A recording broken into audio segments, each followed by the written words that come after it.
তুমি কে? আমাদের রাস্তায় রোজ দেখতে পাই তোমাকে। তোমার বাড়ি কোথায়? চিনতে তো পারলাম না। তুমি কে?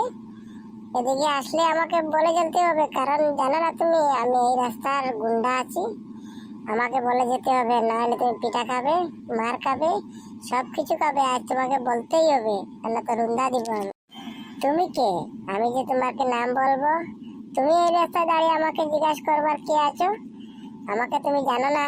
আমার নাম শুনলে বাঘে মহিষে এক গাড়ি জল খায়। আমার নাম শোনার আগে তুমি তোমার নামটা বলে ফেলো, না হলে খারাপ হবে কিন্তু, আগে বলে দিচ্ছি। ও আচ্ছা তাই? তাহলে তো আমরা দুজনেই সমান, কারণ তুমিও গুন্ডা আর আমিও গুন্ডা। আচ্ছা ঠিক আছে, নাম বলার কোনো দরকার নাই, আমরা বন্ধুত্ব করে নিই। এরপরে ধীরে ধীরে আমাদের নাম চেনা জানা সব কিছু হয়ে যাবে। আর অত কিছু এখন জিজ্ঞাসা করার দরকার নাই, আমরা বন্ধু হয়ে যাই। চলো, আমরা আর কিছু জিজ্ঞাসা না করে বন্ধু হয়ে। হ্যাঁ বন্ধু, তুমি ঠিকই বলছো। আমরা এবার দরবার না করে, ঝগড়া না করে বন্ধু হয়ে যাই, এটাই ভালো হবে।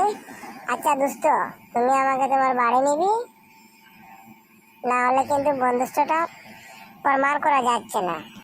হ্যাঁ বন্ধু, আমি তোমাকে নিব বাড়ি। কাল চলো আমার বাড়ি তুমি, কাল সকালেই চলো আমার বাড়ি। সারাদিন আমরা দুজনে একসাথে বসে কথাবার্তা করবো, খাওয়া দাওয়া করবো ভালো মন্দ।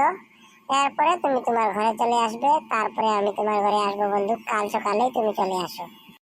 ঠিক আছে বন্ধু, আমি কাল সকালেই তোমার ঘরে চলে আসবো। তুমি কিন্তু ভালো ভাবে রান্না বান্না করবে, আর ভাবিকে বলবে খুব সুন্দর করে রান্না বান্না করবে। আমি কাল সকালেই চলে আসবো ঘুম থেকে উঠেই।